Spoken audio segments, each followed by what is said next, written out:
أعوذ بالله من الشيطان الرجيم.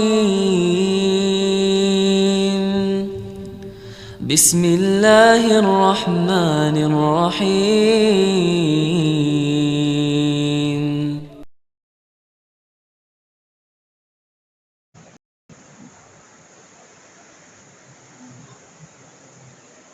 Bismillahirrahmanirrahim. Assalamualaikum warahmatullahi wabarakatuh.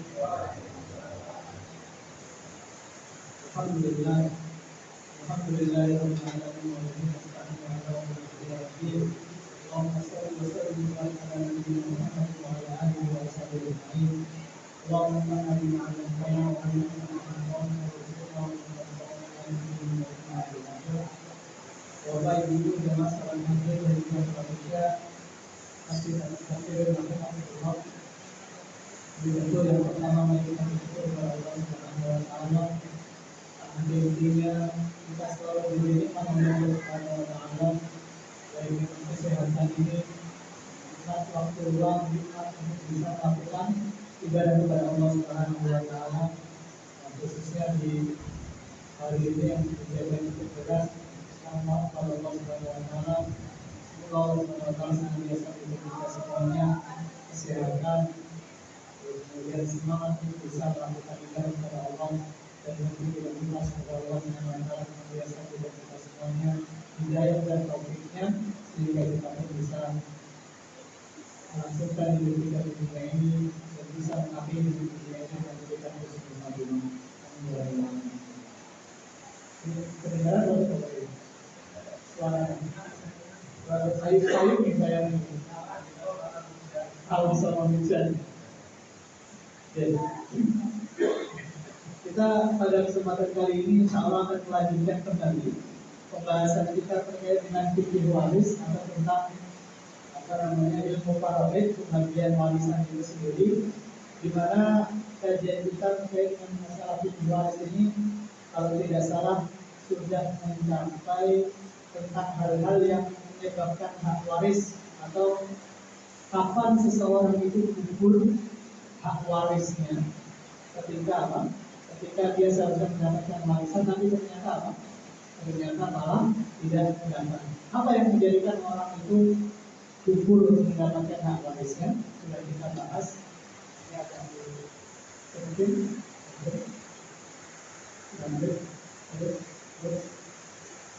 lagi. Nah ini kalau tidak salah kemarin kita bahas terkait masalah ini, di mana seseorang itu tidak akan mendapatkan warisan ketika yang pertama dia seorang budak, dan namanya budak karena dia tidak memiliki kemerdekaan atas dirinya sendiri, maka pada saat itu dia tidak berhak untuk mendapatkan warisan baik dari majikannya atau dari yang lain. Yang kedua karena faktor pembunuhan. Kemarin sudah kita bahas juga, ketika seseorang melakukan pembunuhan baik secara langsung ataupun secara tidak langsung. Karena dalam sabda Rasulullah SAW itu bersabda apa? La yaqtul qatil minal maqtuli syai'an. Tidaklah seseorang yang membunuh itu berhak mewarisi harta dari orang yang dibunuhnya. Maksudnya apa? Tadi kita bahas secara langsung ataupun tidak langsung. Maksudnya secara langsung kita melakukan pembunuhan kepada orang yang harapannya kita dapat warisan dari dirinya. Misalkan saya, misalkan punya orang tua yang mapan, yang mampu, yang kaya raya. Tapi mungkin ada beberapa orang dia tidak mendapatkan perhatian dari orang tuanya. Apa yang terjadi? Supaya dia dapat warisan dari orang tuanya, akhirnya dia membunuh orang tuanya. Nah, membunuhnya ini bisa secara langsung dengan menikam atau memukul atau yang lainnya, atau bisa juga dengan tidak secara langsung. Tidak secara langsung itu lewat pihak kedua atau ketiga. Kita tolong kepada orang lain, misalkan kepada Mas Bun misalkan, tolong saya dikasih sianida di makanannya misalkan, dikasih racun, yang bunuh siapa? Betul, bukan saya, tapi atas perintah apa? Saya. Berarti saya membunuh tidak secara langsung. Maka pada saat itu juga saya tidak berhak untuk mendapatkan warisan dari orang tua saya. Saya dipahami ya Bapak Ibu. Maka konteksnya apapun jenis pembunuhannya, maka dia tidak akan pernah mendapatkan warisan dari orang yang dibunuh. Yang menjadi pertanyaan adalah bagaimana kalau tidak sengaja membunuh? Misalkan ketika kita bercanda, misalkan orang bapak atau orang anak-anaknya bercanda, bercandanya kadang pukul-pukulan bantal atau kapok-kapokan. Nah ketika anaknya napok, wah bapaknya apa? Jatuh, mau dibilang misalkan kena linggir kepalanya dan akhirnya meninggal. Kira-kira anaknya dapat warisan apa? Tidak, dapat atau tidak? Kenapa Pak tidak?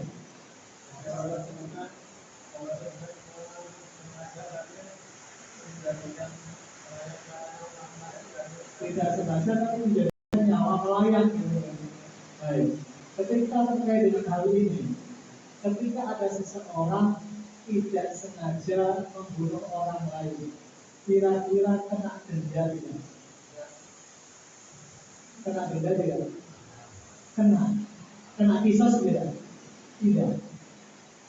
Yang kena kisos itu yang nafsu binafsi, yang nyawa dibalas dengan nyawa, itu kalau secara sengaja. Tapi kalau tidak sengaja, maka dia kena diam, kena denda. Maka orang sengaja pun kena denda.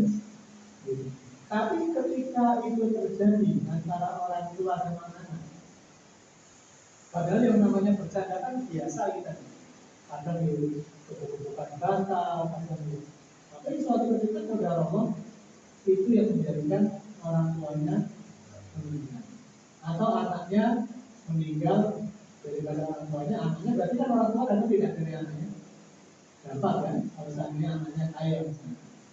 Maka kalau seandainya dia itu tidak sengaja dalam melakukan pembunuhan dan tidak ada maksud sama sekali untuk melakukan pembunuhan itu, maka dia tetap mendapatkan warisan. Karena ada sebuah kaidah Bapak Ibu, bahwasanya segala sesuatu itu tergantung daripada apa? Maksud dan tujuannya. Makanya kita belajar yang namanya maqasidus syariah. Maqasid syariah itu adalah tujuan daripada diberlakukannya hukum syariat Islam. Itu perlu kita pelajari. Maka ketika seseorang tadi tidak sengaja dan tidak ada maksud untuk membunuh salah satu daripada pewaris atau ahli warisnya, maka dia tetap mendapatkan apa? Warisnya. Tapi kalau dia sengaja, maka dia baru tidak mendapatkan apa? Warisnya. Nah, yang ketiga adanya perbedaan agama. Kita jelas bahwasanya kemarin sudah kita bahas terkait dengan fikih nikah. MUI sendiri sudah apa?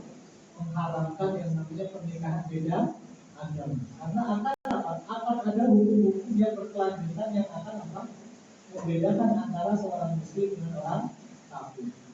Maka dalam sebuah hadis Rasulullah mengatakan, la yarisul muslimul kafir wala kafirul muslim. Tidak boleh saling mewarisi antara orang muslim dengan orang kafir, sebagaimana tidak boleh mewarisi orang kafir kepada orang muslim. Itulah kalau beda agama, maka tidak boleh saling mewarisi. Nah, kemudian bagaimana kalau seandainya nanti kita membahas terkait masalah hibah? Waris tidak boleh, tapi hibah. Misalkan, alhamdulillah, saya punya anak 3. Alhamdulillah, daripada ketiga anak ini, salah satu anak saya misalkan yang pertama, alhamdulillah murtad. Misalnya, maka ketika saya meninggal, anak saya pertama ada warisan tidak? Tidak. Tapi boleh nggak sebelum saya meninggal, karena mungkin saya juga yang namanya anak, orang tua anak pasti ada rasa saya merasa iba, saya hibahkan sebagian harta saya ke anak saya.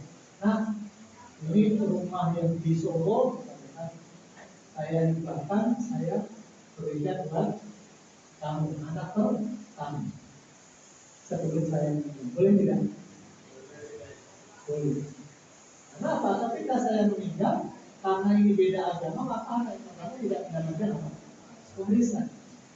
Nah, tapi ada jalan ketika mungkin orang tua saya kepada anaknya, maka dia bisa menghibahkan.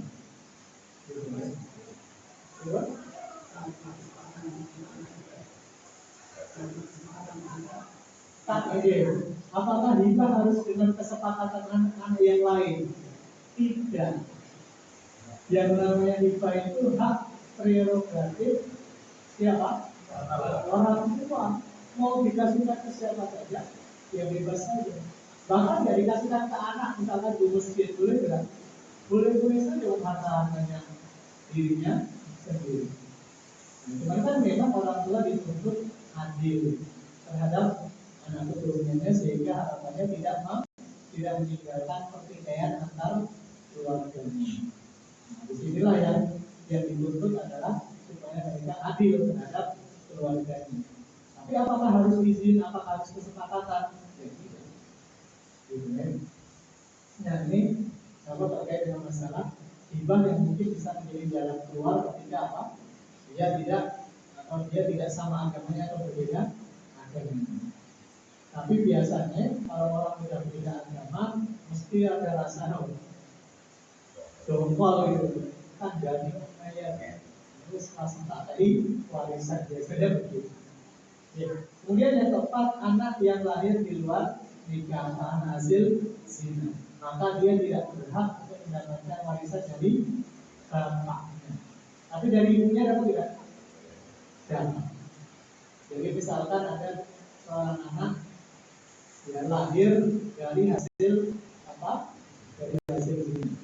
Misalkan anaknya perempuan. Nah, anak perempuan ini dari A dengan B. A ini laki-laki, B perempuan. Ketika ini berhubungan, kemudian melahirkan anak, ketika ini sudah apa? MBA married by accident, maka anak perempuannya ini si A atau bapaknya ini tidak boleh menjadi wali nikah. Juga anaknya tidak berhak untuk mendapatkan warisan dari bapaknya karena tidak memiliki keturunan nasab.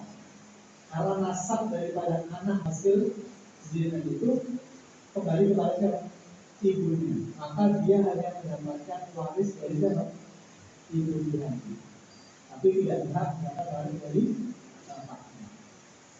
Tapi gimana solusinya? Ya kan dihibah.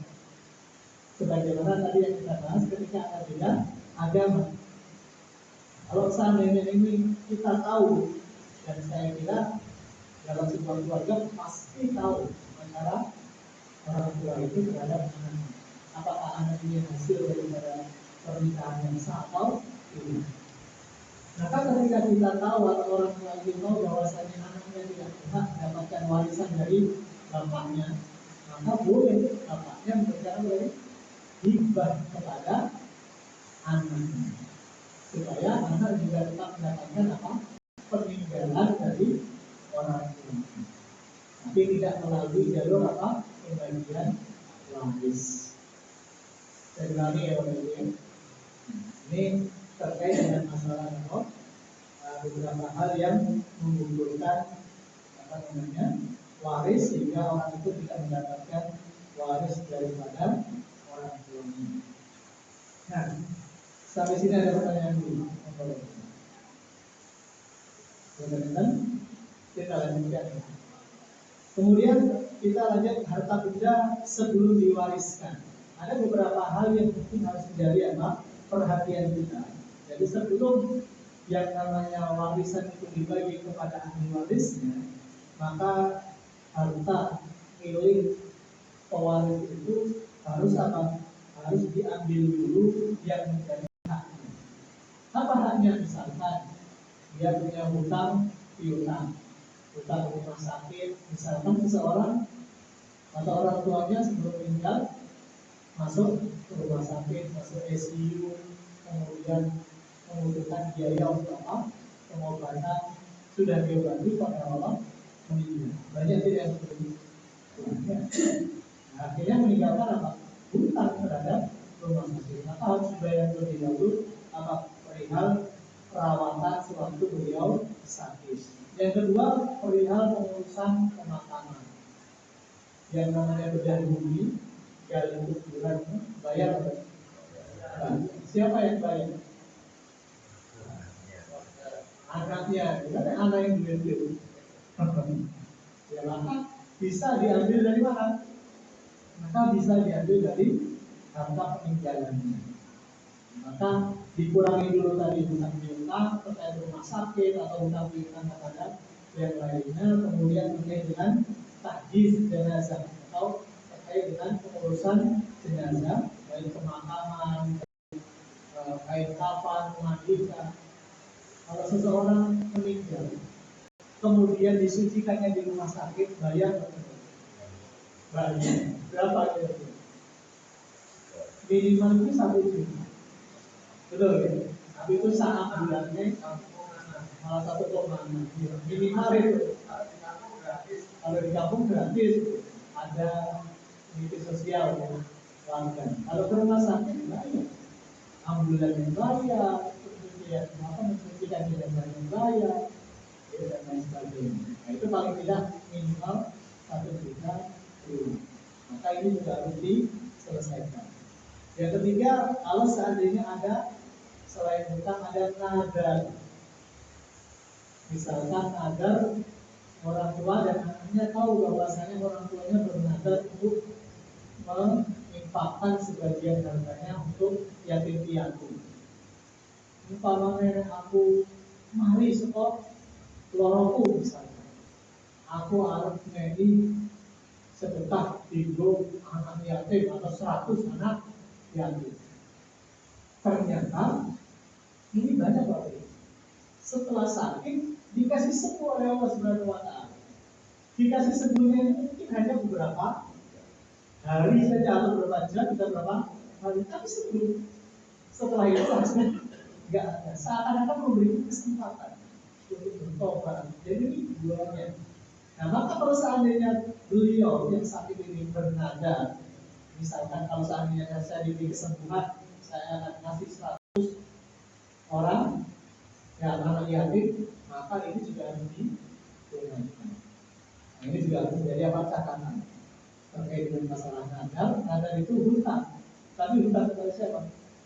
Kepada Allah Subhanahu wa Ta'ala. Maka Rasulullah mengatakan, walaihullah ahaqqu ayyukum, dan hutang kepada Allah itu lebih utama untuk dibayar, untuk ditunaikan. Nah, maka hati-hati. Ini terkait dengan masalah hutang. Nah, yang selanjutnya yang keempat, ada diambil masalah wasiat. Kalau ada wasiat, misalkan dia berwasiat, kalau seandainya nanti aku mati, tolong sebagian hartaku diwakafkan ke masjid. Wasiat tidak? Wasiat. Maka itu juga harus ditunaikan. Tapi berapa banyak wasiat yang boleh ditunaikan? Paling banyak adalah sepertiga. Di sepertiga itu sudah paling banyak. Misalnya sahabat yang bernama Sa'ad bin Abi Waqqas, ketika hendak mau memberikan wasiat kepada peninggalan kepada anak-anaknya, dan kemudian beliau mengatakan, ya Rasulullah, apa akan berwasiat untuk menginfakkan sebagian hartaku, setengah daripada hartaku untuk kaum muslimin. Rasulullah mengatakan tidak boleh. Kemudian apa? Kalau begitu sepertiganya baru pertama semuanya, kemudian setengahnya, baru kemudian sepertiganya. tiga. Di situ Rasulullah mengatakan wasul katsir, dan sepertiga itu sudah banyak. Maka wasiat itu yang paling banyak yang harus ditunaikan itu sepertiga. Dan kalau tidak salah kita pernah membahas ahli waris boleh dapat wasiat tidak? Boleh nek aku mati engko omah iki go anak pertama. Engko nek umpamane aku mati omah sing nek Solo di dua anak sing kedua. Tapi itu nek aku mati wasiat bukan wasiat. Bolehkah anak menunaikan wasiat dari orang tuanya? Boleh tidak? Ya, ahli waris itu tidak boleh mendapatkan wasiat dari pewarisnya. Di situ Rasulullah SAW bersabda, Inna Allah qad a'ta kulli haqqin haqqahu fala wasiyata li warisin. Sesungguhnya Allah Subhanahu wa taala telah memberikan terkait dengan harta warisan itu pada mereka sesuai dengan hak-haknya. Fala wasiyata li warisin, maka tidak ada wasiat bagi ahli waris. Maka bagaimana solusinya? Kalau seandainya orang tua kita mengatakan, "Lek, engkau yang umpamane bapak Raono, omah iki go anak pertama, omah Solo anak kedua, omah Jakarta anak ketiga." Tapi tadi nek bapak Raono, maka itu harus dikumpulkan semuanya dan kemudian menjadi apa? Menjadi harta warisan yang harus dibagi sesuai dengan ketentuan. Sebenarnya orang itu. Maka bagaimana kalau sudah terlanjur? Wah, aku dia itu warisan kok bapak, dapat wasiat dari orang tua. Dan kemudian kita saat ini mohon maaf menikmati dan bahkan mohon maaf mungkin ada di antara kita yang mungkin masih menempati rumah daripada hasil apa? Wasiat dari orang. Bagaimana? Maka kalau seandainya ahli warisnya masih ada semuanya, maka harus segera diselesaikan. Karena tadi ahli waris tidak berhak mendapatkan apa? Wasiat. Berarti rumah yang ditempati saat itu ada hak-hak yang bukan menjadi haknya. Bisa jadi menjadi haknya siapa? Haknya saudara kita, kakak atau adik kita. Sebagaimana kakak adik kita yang lain kan? Adik kita juga sudah mendapatkan apa? Rumah sesuai dengan wasiat dari orang tua. Maka kembali lagi, kalau seandainya itu bisa diselesaikan, misalkan dengan kesepakatan, boleh kita kumpulkan kembali kakak adik kita, ayo kumpul. Ternyata kemarin orang tua kita ketika memberikan wasiat kepada kita semua bagi wasiat rumah ini kepada A, B, C, D, ternyata salah. Dan kita baru tahu sekarang. Gimana solusinya? Nah, solusinya ada dua. Yang pertama itu menjadi bagian daripada ahli waris semuanya. Misalkan di total, rumah Jogja 2 miliar, rumah Solo 2,5, rumah Jakarta 4 miliar. Di totalnya yang jadi berapa, kemudian anaknya berapa, kemudian itu solusi yang pertama. Tapi ini berat, pasti berat. Kenapa? Karena masing-masing sudah punya keluarga, sudah menempati tempat itu lama gitu, bertahun-tahun. Berat akan melakukan. Atau bisa yang kedua, berdasarkan apa? Kesepakatan semua keluarga. Gimana kemarin Bapak sudah memberikan kita ini kepada masing-masing dari kita. Dan ada, tapi ini semua keluarga harus tahu ya, misalkan bahwasanya apa? Dalam kesepakatan kita ketika Bapak masih itu kan harganya berbeda. Rumah Jogja mungkin lebih mahal dari Solo, rumah Jakarta paling mahal misalkan, tapi kita semua Nah, ketika semua keluarga ini sepakat untuk mengambil sesuai dengan ketentuannya dan tidak ada rasa iri, tidak ada rasa apa, ya, dendam lah dan lain sebagainya seperti itu, maka boleh tidak? Boleh. Tapi syaratnya harus sama keluarganya, kakak adiknya harus tahu terlebih dahulu. Mungkin nggak? Mungkin. Tapi harus dikasih tahu dulu bahwasanya dalam ilmu pembagian waktu ini loh. Bagaimana kalau kita sepakat seperti ini? Bisa tidak? Bisa. Bisa dibantu mungkin gimana? Ada pertanyaan di sini? Sebesar apa misalnya Baris tidak adil dosanya bagaimana ahli waris ketika membagikan tidak sesuai dengan ketentuannya? Dosanya bagaimana? Coba kita paling buka surat An-Nisa di ayat ke-14. Di situ Allah Subhanahu wa taala berfirman, "Wa may ya'sillaha wa rasulahu wa yata'adda hududahu yudkhilhu naran khalidan fiha." Jadi surat An-Nisa itu tadi Bapak Ibu membahas terkait dengan masalah waris dari ayat 7 sampai 14. Kalau bisa dibuka dalam nanti, di situ Allah mengatakan apa? Dan barang siapa yang bermaksiat kepada Allah dan melampaui batasan-batasan yang telah ditetapkan oleh Allah Subhanahu wa taala, maka dia akan dimasukkan ke dalam neraka. Khalidina fiha, kekal di dalam. Ini ancaman di dalam Al-Qur'an yang mereka tidak mau mengikuti aturan yang telah menjadi ketetapan dari Allah Subhanahu wa taala. Maka ancamannya berat. Maka kan kita sering melihat ketika pembagian warisan kok nggak sesuai, sering kali kita melihat hartanya nggak berkah.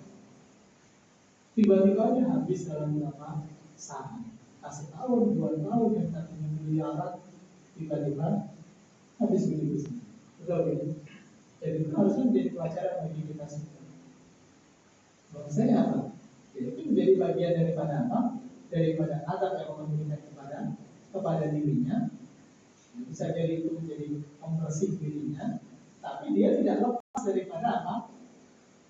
Adab Allah Subhanahu wa taala ketika mengambil hak atau harta orang lain. Ada dalam warisan itu kan ketentuannya sudah diatur oleh Allah. Ada sepertiga, setengah, seperempat gitu. Kalau dia mengambil tidak sesuai dengan ketentuan ini, berarti kan dia mengambil hak orang lain. Maka disinilah yang perlu diwanti-wanti tadi, supaya jangan sampai kita tidak mengambil harta orang lain secara batil. Bagaimana kalau dari hasil musyawarah kesepakatan harta waris itu dibagi sama rata, harus disepakatan semua dalam sisi katanya bisa. Ya sama dengan tadi kan, kesepakatan antara ahli waris laki-laki dengan perempuan sepakat, nah masalah. Tapi kesepakatan itu harus dibangun dengan keikhlasan, tanpa rasa iri, tanpa ada rasa nggak enak. Orang kita ini kan, tapi orang kita ini seringkali rapenaan.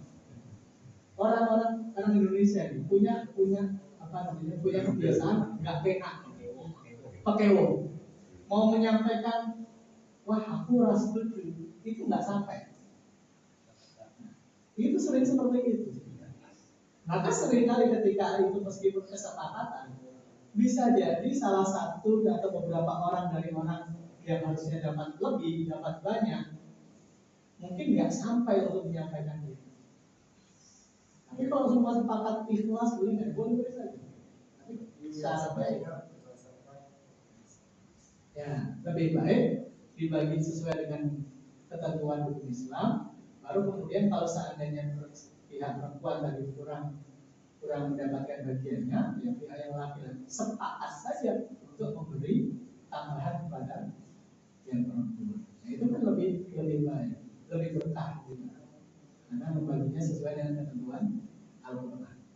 Yang kedua, bagaimana harta warisan itu justru setelah berbiaya macam-macam malah jadi timbulnya bukan harta warisan, jadi utang. Apakah utang itu mengalami juga?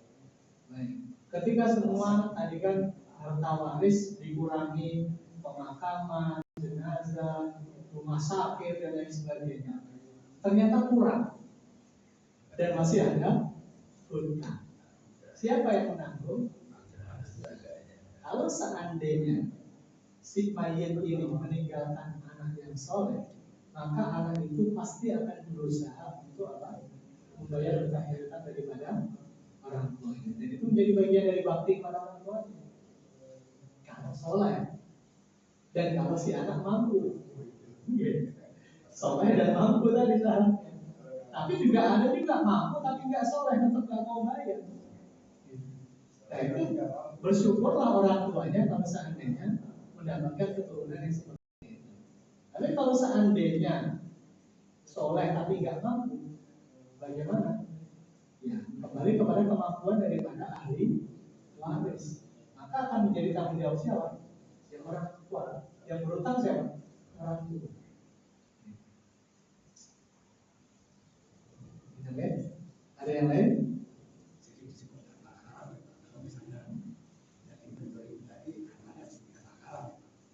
Kalau mendolimi jelas sama. Mengambil harta orang lain kan haram.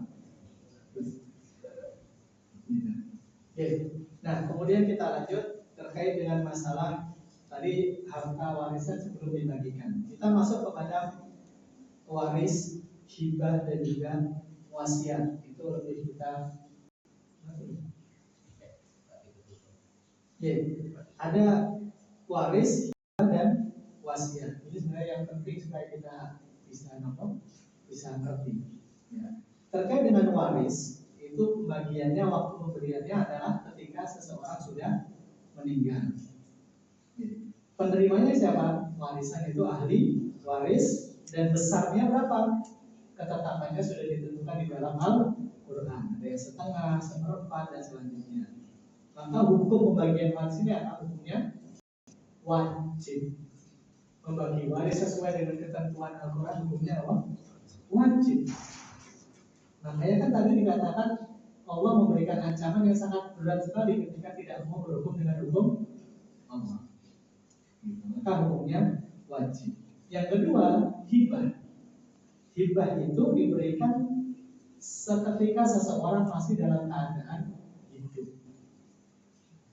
Kalau sudah mati berarti waris atau wasiat. Tapi kalau masih hidup bisa menjadi hibah. Siapa yang berhak untuk mendapatkan hibah? Siapa saja, mau ahli waris, mau orang lain, mau lembaga, mau masjid, itu berhak mendapatkan hibah. Tidak ada ketentuannya. Berapa ketentuannya? Besarannya bebas. Kembali kepada siapa? Kembali kepada si pemilik harta. Mau menghibahkan kepada siapa, berapapun banyaknya, tidak menjadi masalah. Dan hukumnya sunnah. Hibah itu hukumnya sunnah. Yang ketiga ada wasiat. Wasiat itu dibaginya ketika seseorang telah meninggal.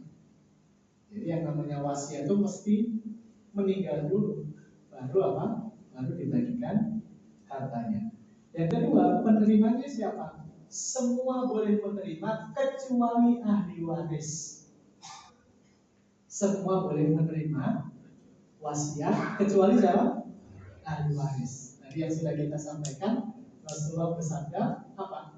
Tidak ada wasiat bagi ahli waris.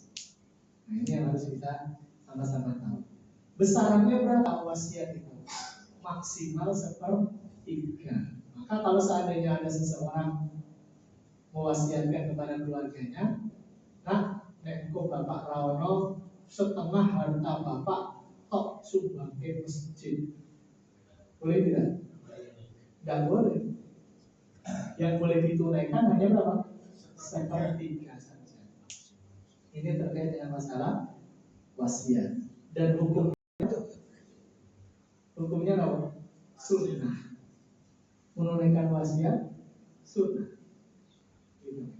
nggak wajib, ujungnya sunnah. Atau terkait dengan masalah wasiat.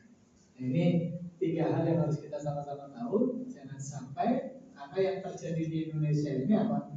Berwasiat kepada keluarganya, membagi-bagi hartanya, tapi nunggu orang tuanya sudah meninggal. Ini yang sering terjadi. Sehingga anak pun merasa bahwasanya wah ini bapak wasiat aku.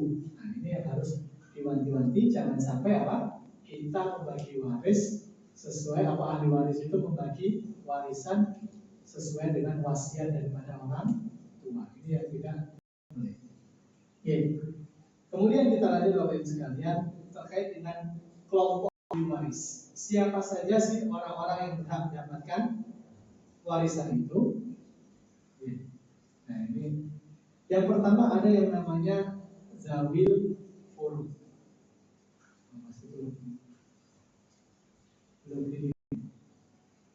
Nah, kalau seandainya ada layar kelihatan nanti jelas. Ini yang pertama siapa? Zawil furud, yang kedua asobah, yang ketiga zawil arham. Siapakah zawil furud? Zawil furud itu adalah mereka para ahli waris yang sudah ditentukan bagiannya di dalam apa? Di dalam Al-Qur'an. Itu disebut dengan zawil furud atau ashabul furud.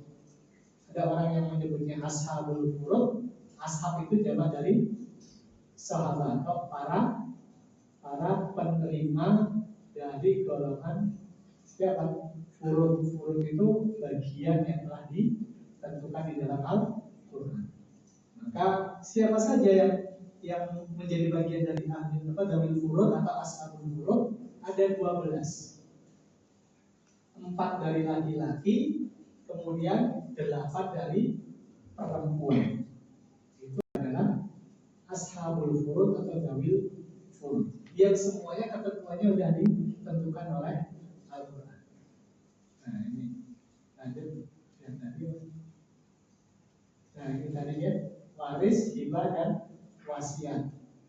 Kapan pembagiannya, berapa pembagiannya, penerimanya, hukumnya bagaimana.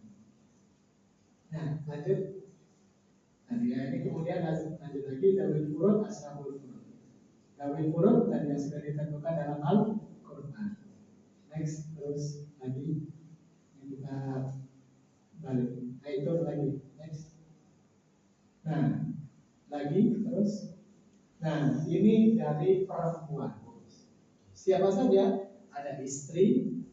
Istri ditentukan nggak dalam Al-Quran? Ditentukan. Istri kalau punya anak dapat berapa? Banyak sekali. 1/8. Kalau nggak punya anak 1/4. Itu istri.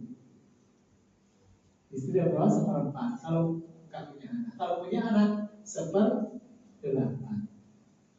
Suami ditinggal meninggal istrinya, nggak punya anak dapat berapa? Setengah. Suami itu dapat setengah kalau nggak punya anak. Kalau punya anak 1/3. Itu suami. Nah ini intinya ashabul furud ini adalah yang ada ketentuannya di dalam Al-Quran. Istri dapat, anak perempuan dapat. Anak perempuan ada setengah, ada 2/3, gitu kan? Ada juga anak perempuan ini bisa mendapatkan asobah. Asobah bilber. Misalkan asobah itu apa? Sisa. Tapi sisanya itu kalau seandainya anak perempuan ketemu dengan anak laki-laki. Jadi kan misalkan saya punya anak 2, perempuan sama laki-laki. Perempuan dapat berapa? 2/1. Laki-laki 2 bagian, perempuan 1 bagian. Dari semua total harta peninggalannya. Berarti kan asobah. Betul, asobah itu apa? Asobah itu adalah sisa yang menghabiskan harta. Nanti akan kita bahas ini terkait dengan asobah. Jadi kita lihat intinya ini dulu yang dari pihak perempuan yang mereka berhak mendapatkan apa? Warisan yang telah ditentukan di dalam Al-Quran. Yang ada ibu, ada nenek, ada saudari seibu, saudari seayah, saudari kandung. Nah itu lanjut. Yang dari laki-laki ada 4. Ada suami, tadi sudah kita tahu berapa bagiannya. Ada ayah, ada kakek, ya ayahnya ayah begitu. Tapi kakek ini nggak dapat kalau seandainya kita masih punya ayah. Kenapa? Karena ketutup ayah. Misalkan saya masih punya bapak, masih punya kakek. Kakek dapat nggak ketika saya meninggal? Dapat nggak? Enggak. Karena ketutup siapa? Ketutup bapak saya. Karena laki. Coba ke bagian tadi. Baik, atas ini. Misalkan tadi, ini maksudnya, biasanya saya jalan-jalan. Ya, tadi misalkan tadi ada ini yang meninggal, ya. Nah ini yang meninggal, kan ada ayah, ada kakek. Yang meninggal suami. Maka kalau ayah masih ada, bapak masih ada, berarti kakek dapat nggak? Enggak, karena tertutup sama ayah. Tapi kalau cuma ada ibu, ayah nggak ada, kakek dapat nggak? Dapat, gitu ya. Karena yang laki-laki ini menutup apa? Menutup bagian kakek. Kecuali kalau cuma ada ibu, maka dia tetap dapat. Kalau ada laki-laki, maka menutup bagian selanjutnya. Sebagaimana ke bawah juga, ada anak perempuan, anak laki-laki. Cucunya dapat nggak? Enggak. Kalau ketutupan sama anak laki. Nah kalau nggak ada anak laki-laki, ada anak perempuan, tapi ada anaknya anak laki-laki, dapat nggak? Dapat. Karena perempuan tidak bisa menutup. Nah, perempuan tadi cuma bisa dapat apa? Kalau perempuannya 1 dapat setengah, sisanya lagi berapa? Kemana? Bisa ke sini, bisa ke sini. Sini ini mana? Ini saudaranya si mayit. Saya meninggal. Saya punya saudara, punya kakak 1, punya adik 2. Adik 2 perempuan, kakak 1 laki-laki. Saya meninggal. Dapat nggak? Saudara saya dapat tidak? Tergantung. Kalau saya punya anak laki-laki, maka saudara saya nggak dapat. Tapi kalau saya nggak punya anak laki-laki, cuma punya anak perempuan, saudara dapat tidak? Dapat. Bisa dipahami ya? Karena anak perempuan itu tidak menghalangi seseorang untuk mendapatkan bagian. Tapi kalau anak laki-laki atau semua laki-laki baik ayah maupun anak, maka dia menutup bagian dari yang selanjutnya. Saya dipahami ya? Ada pertanyaan? Dan untuk tidak ada? Ya, nanti kalau seandainya ada pertanyaan kembali, mungkin setelah salat isya akan kita bisa diskusi lagi. Jadi mari kita tutup kajian kita dengan besar baca hamdalah dan doa untuk majelis. Alhamdulillahirabbil alamin. Subhanakallahumma wa bihamdika asyhadu an la ilaha illa anta astaghfiruka wa atubu ilaik. Assalamualaikum warahmatullahi wabarakatuh.